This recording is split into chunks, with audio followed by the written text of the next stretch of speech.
SBI का ATM use करोगे तो 15 रुपीज पर ट्रांजेक्शन का कैश विड्रॉल का चार्ज लगेगा। 14 दिन से 1 साल के बीच में अगर आप अपना अकाउंट क्लोज करवाओगे तो उसके लिए आपको 500 यानी 500 रुपए प्लस जीएसटी का अकाउंट क्लोजर का चार्ज देना होगा। तो 50 rupees plus GST cash deposit या विड्रॉल का चार्ज देना पड़ेगा। 25 चेक की बुक इशू करवाते हो तो उसके लिए आपको। तो आज इस वीडियो में हम लोग बात करने वाले हैं एसबीआई यानी स्टेट बैंक ऑफ इंडिया के सेविंग्स अकाउंट के बारे में। देखो, इंडिया का सबसे बड़ा बैंक है एसबीआई। अब यहाँ पे सबसे ज्यादा लोगों के अकाउंट भी एसबीआई में और सबसे ज्यादा लोग इंटरेस्टेड भी एसबीआई के सेविंग्स अकाउंट के बारे में होते हैं। तो अगर आपको इसके बारे में जानना है तो आज इस वीडियो में मैं इसकी सारी इंपॉर्टेंट चीजें जैसे कि फीचर्स और बेनिफिट क्या है, फीस एंड चार्जेस क्या है। देखो, फीस एंड चार्जेस के अंदर ना मैं ब्रांच में पैसे डिपॉजिट करने जाओगे उस पर कितना चार्ज लगेगा, एटीएम में कैश निकालने जाओगे तो उस पर कितना चार्ज लगेगा, ये सब भी आपको बताने वाला हूं बिल्कुल सिंपल तरीके से। तो चलो वीडियो को स्टार्ट करते हैं। तो सबसे पहले मैं स्टार्ट करूंगा इस अकाउंट के फीचर्स और बेनिफिट से। तो सबसे पहली चीज यहाँ पे ये वाला अकाउंट आपको जीरो बैलेंस अकाउंट देखने के लिए मिल जाता है, जो कि आपके लिए एक बहुत बड़ा बेनिफिट है। कोविड के बाद में जब लॉकडाउन हुआ था तो एसबीआई ने अपडेट दिया कि भाई अभी अकाउंट में बैलेंस मेंटेन मत करो, फिर उसने जीरो बैलेंस अकाउंट कर दिया और अभी तक भी ये वाला जो अकाउंट है वो जीरो बैलेंस अकाउंट है। कोविड से पहले यहाँ पे भी जो बैलेंस है वो मेंटेन करना होता था। तो अभी तक ये जीरो बैलेंस अकाउंट है, लेकिन फ्यूचर में अगर ऐसा कोई अपडेट आया कि यहाँ पे कुछ बैलेंस मेंटेन करना होगा तो मैं वो आपको अपडेट कर दूंगा। सेकेंड चीज, यहाँ पे जब जीरो बैलेंस अकाउंट है तो कोई बैलेंस भी आपको इसके अंदर मेंटेन नहीं करना, तो नॉन मेंटेनेंस के भी यहाँ पे कोई चार्जेस नहीं है। इसके बाद में देखो, ये वाला जो अकाउंट है इसको आप ऑनलाइन और ऑफलाइन दोनों तरीके से ओपन कर सकते हो। ऑनलाइन में एसबीआई का योनो ऐप है, वहां से कंप्लीटली वीडियो केवाईसी करवा के भी ओपन हो जाएगा, या आप वन टाइम ब्रांच विजिट करके या डायरेक्ट ऑफलाइन ब्रांच में जाके भी ये सेविंग्स अकाउंट ओपन करा सकते हो। बेसिकली कई सारे ऑप्शन एसबीआई ने दिए हुए हैं सेविंग्स अकाउंट ओपन करने के। ऑनलाइन ऑफलाइन में 2-3 चीजों का डिफरेंस है, बाकी सारी चीजें सेम है। और इंटरनेट बैंकिंग और मोबाइल बैंकिंग की फैसिलिटी भी इस अकाउंट के अंदर आप लोगों को मिल जाती है। यहाँ पे आपको लॉकर का भी ऑप्शन मिल जाता है। अगर आप ब्रांच में जाके लॉकर लेना चाहते हो तो सेफ डिपॉजिट के लिए लॉकर का भी ऑप्शन आपको मिलता है। और इस अकाउंट में आपको पर्सनल एक्सीडेंटल इंश्योरेंस आपको कम प्राइस में देखने के लिए मिल जाता है, क्योंकि एसबीआई इंश्योरेंस भी प्रोवाइड करता है। तो जो एसबीआई के अकाउंट होल्डर्स हैं वो ये पॉलिसी एसबीआई से लेंगे तो वो यहाँ पे कम प्रीमियम पे उनको ये चीज ऑफर कर देगा। तो ये एक एडवांटेज है एसबीआई अकाउंट होल्डर्स के लिए। और एनईएफटी, आईएमपीएस और आरटीजीएस आपको ऑनलाइन चैनल से करने के लिए फ्री मिल जाते हैं। अगर आप इंटरनेट बैंकिंग या योनो की ऐप मोबाइल में डाल के यूज करके करते हो तो ये भी आप लोगों को फ्री करने के लिए मिल जाते हैं। और इस अकाउंट के अंदर देखो, सीनियर सिटीजन के लिए एक और बेनिफिट है कि यहाँ पे 0.50% जो रेट ऑफ इंटरेस्ट है, जो नॉर्मल लोगों को रेट ऑफ इंटरेस्ट मिलता है उससे 0.50% जो सीनियर सिटीजन है, जो ओल्ड एज वाले लोग हैं, वो इस चीज का बेनिफिट यहाँ पे ले सकते हैं। और यहाँ पे आपको 10 चेक्स फ्री मिलते हैं 1 साल के लिए। मतलब आप अपना अकाउंट ओपन करवाओगे तो एक 10 चेक की बुक आपको फ्री मिलेगी पूरे 1 साल के लिए। उसके बाद में आपको और चेक्स चाहिए तो उसके लिए आपके पैसे लगेंगे, वो मैं आपको जो चार्जेस होंगे वो आगे बताऊंगा। और इसी के साथ में ना यहाँ पे आपको क्विक मिक्स कॉल फैसिलिटी और व्हाट्सएप बैंकिंग की फैसिलिटी भी इस अकाउंट के अंदर देखने के लिए मिलती है। अब इंटरेस्ट रेट की बात करें कि अगर आप अपना बैलेंस इस अकाउंट में रखोगे तो उस पर इंटरेस्ट आपको कितना मिलेगा। देखो, 10 करोड़ के नीचे बैलेंस अगर आप रखोगे तो 2.7% का रेट ऑफ इंटरेस्ट मिलेगा। और अगर आप 10 करोड़ से ऊपर चले जाते हो, 10 करोड़ से ऊपर आप रख लोगे तो उसमें आपको 3% का रेट ऑफ इंटरेस्ट मिलेगा। अब देखो, जो रेट ऑफ इंटरेस्ट है ना, एक ऐसी चीज है जो कि टाइम टू टाइम थोड़ा बहुत चेंज होती रहती है। तो अभी के लिए ये है, इसमें भी कुछ चेंज आएगा तो मैं आपको अपडेट कर दूंगा। अब बात करते हैं इस अकाउंट के फीस एंड चार्जेस के बारे में। ये इस वीडियो का सबसे इंपॉर्टेंट पार्ट होने वाला है। अब आगे जितनी भी चीजें मैं आपको बताने वाला हूं ना, वो सारी एसबीआई की ऑफिशियल वेबसाइट पे अवेलेबल है। सोर्स का लिंक भी मैं नीचे डिस्क्रिप्शन में डाल दूंगा, वो आप बाद में जाके चेक कर सकते हो। तो एसबीआई का सर्विस एंड चार्जेस को लेकर लास्ट अपडेट था 30 सितंबर 2024 का, तो उसी को लेकर मैं आगे आपको सारी चीजें बताने वाला हूं जो उसके अंदर है। सबसे पहले हम लोग बात कर लेते हैं ब्रांच ट्रांजेक्शन को लेके कि भाई जब आप अपना अकाउंट ओपन करा लोगे ना, तो देखो ब्रांच में जाके आप कैश डिपॉजिट भी करते हो, विड्रॉ भी करते हो, तो उसकी एक ट्रांजेक्शन लिमिट और अमाउंट लिमिट होती है कि भाई आप महीने में कितनी बार तो आप कैश डिपॉजिट कर सकते हो, कितनी बार आप विड्रॉ कर सकते हो और कितनी अमाउंट तक कर सकते हो। तो इस चीज की भी लिमिट होती है। उसके बाद में आपके चार्जेस लगते हैं। तो पहले बात कर लेते हैं यहाँ पे कैश विड्रॉल की कि आप महीने में कितनी बार जाके ब्रांच में कर सकते हो। तो ये यहाँ पे एसबीआई ने अलग अलग बैलेंस मेंटेन पे अलग अलग कर रखा है। जैसे कि आप 0 से 25,000 तक अपने अकाउंट में मेंटेन करके चलते हो तो आप महीने में 2 बार जाके कैश जो है ब्रांच में निकाल सकते हो। और अगर आप 25,000 से 50,000 तक अपने अकाउंट में मेंटेन करके चलते हो तो आप 10 बार जो कैश विड्रॉल है वो ब्रांच में जाके कर सकते हो।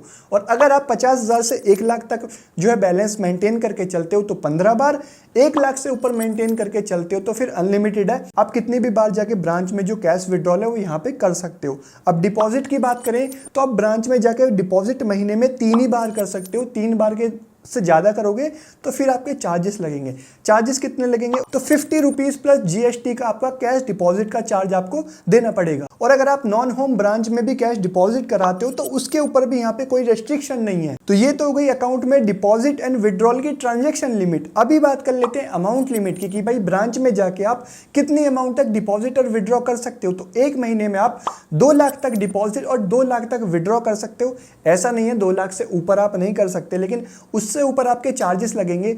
चार्जेस कितने लगेंगे? आपको 50 rupees plus GST cash deposit या विड्रॉल का चार्ज देना पड़ेगा। अब एनईएफटी, आरटीजीएस और आईएमपीएस की बात कर लेते हैं। देखो ऑनलाइन तो वो आपकी फ्री है, आप नेट बैंकिंग से या मोबाइल बैंकिंग में योनो ऐप से करोगे तो वो तो फ्री है, लेकिन अगर आप ब्रांच में जाके करोगे तो उसके आपको चार्ज देने पड़ेंगे। एनईएफटी, आरटीजीएस, आईएमपीएस सबके चार्ज अब आपकी स्क्रीन पे आ रहे हैं, आप एक एक करके आराम से देख सकते हो कि भाई एनईएफटी में कितना है, मैक्सिमम 20 रुपीज़ है, और यहाँ पे आरटीजीएस में मैक्सिमम 40 रुपीज़ का चार्ज है 5 लाख से ऊपर।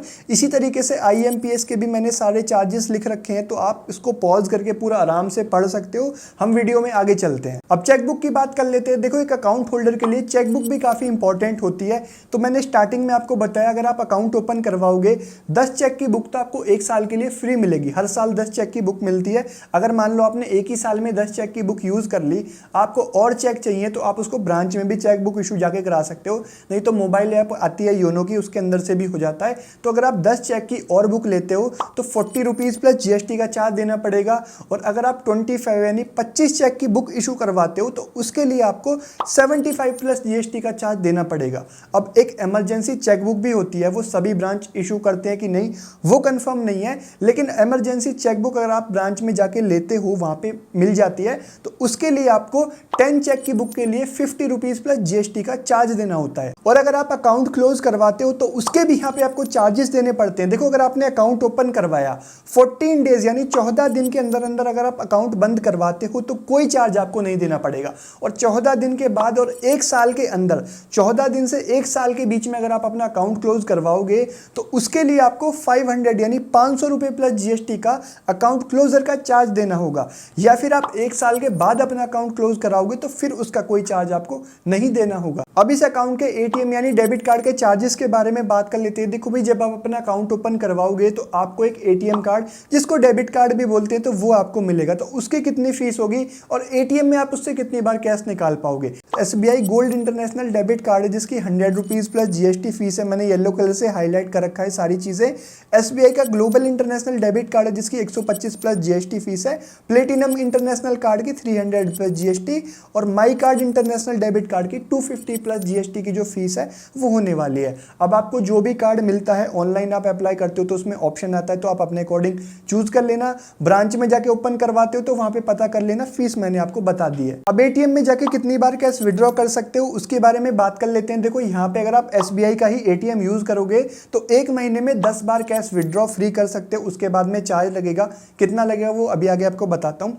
एसबीआई के अलावा दूसरे बैंक का एटीएम यूज करते हो तो एक महीने में 5 बार कैश विड्रॉ फ्री कर सकते हो, फिर चार्ज लगेगा। अभी चार्ज कितना लगेगा देखो, फ्री लिमिट आपने कंप्लीट कर लिया है, उसके बाद में एसबीआई का एटीएम यूज करोगे तो 15 रुपीज़ पर ट्रांजेक्शन का कैश विड्रॉल का चार्ज लगेगा। और एसबीआई के अलावा दूसरे बैंक का एटीएम यूज करते हो तो 20 रुपीज़ पर ट्रांजेक्शन का चार्ज कैश विड्रॉल में लगेगा। और अगर आप बैलेंस चेक या ऐसा कुछ करते हो किसी दूसरे बैंक के एटीएम में तो उसके भी 10 रुपीज़ प्लस जीएसटी का चार्ज लगेगा। तो इस अकाउंट की सारी इंपॉर्टेंट चीजों के बारे में हमने बात कर ली। अब एंड में बात करते हैं अकाउंट अच्छा है कि बेकार है, आपको ओपन कराना चाहिए या नहीं। देखो सबसे पहली चीज आती है सेफ्टी। एसबीआई इंडिया का सबसे बड़ा बैंक और वैसे भी गवर्नमेंट बैंक है, तो सेफ्टी या ट्रस्ट को लेकर कोई भी दिक्कत यहाँ पे आपकी नहीं है। सेकंड चीज आती है फीचर।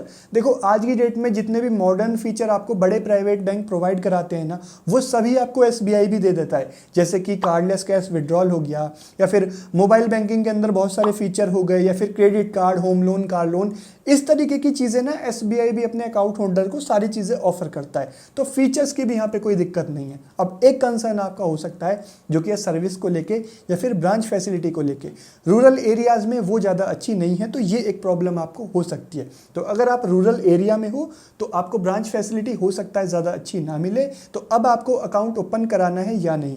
देखो अगर आप रूरल एरिया में रहते हो तो हो सकता है आपको ब्रांच फैसिलिटी अच्छी ना मिले, लेकिन अगर आपको ब्रांच में ज़्यादा जाके काम नहीं है, ब्रांच में लगता है आपको नहीं जाना, तो आप ऑनलाइन अकाउंट ओपन कर सकते हो। योनो की ऐप से हो जाता है। वीडियो भी मैंने बना रखा है चैनल पे, आप देख लेना कि कैसे अकाउंट ओपन होता है अगर आप चाहते हो। या फिर अगर आप मेट्रो या सेमी अर्बन लोकेशन पे रहते हो, वहाँ पे अगर ब्रांच फैसिलिटी अच्छी है तब तो कोई दिक्कत नहीं है। चाहे आप ऑनलाइन अकाउंट ओपन कराओ या फिर ब्रांच में जाके भी करा सकते हो, वन टाइम ब्रांच विजिट करके, तो वो भी आप करा सकते हो वहाँ पे, उसमें भी दिक्कत नहीं है। या फिर अगर आप और कोई जीरो बैलेंस अकाउंट देखना चाहते हो एसबीआई के अलावा, तो उसका भी सजेशन जो मेरा होगा उनके लिंक मैं नीचे डिस्क्रिप्शन में डाल दूंगा। जो भी अच्छे अकाउंट होंगे जीरो बैलेंस, डायरेक्टली वहां से आप उनको ओपन कर लेना। तो ये है सारी चीजें एसबीआई सेविंग्स अकाउंट के बारे में, सिंपल तरीके से मैंने आपको बताया। होपफुली वीडियो आपको अच्छा लगा होगा। अच्छा लगा है तो लाइक कर देना, चैनल पे नहीं तो सब्सक्राइब करके बेल आइकन प्रेस कर लेना इस तरीके की और इन्फॉर्मेटिव वीडियो बिल्कुल सिंपल तरीके से देखने के लिए। और आप चाहो तो मुझे इंस्टाग्राम पे भी फॉलो कर सकते हो, उसका लिंक आपको नीचे वीडियो के डिस्क्रिप्शन में मिल जाएगा। मैं मिलता हूं आपसे एक नई वीडियो में, तब के लिए थैंक यू, बाय बाय।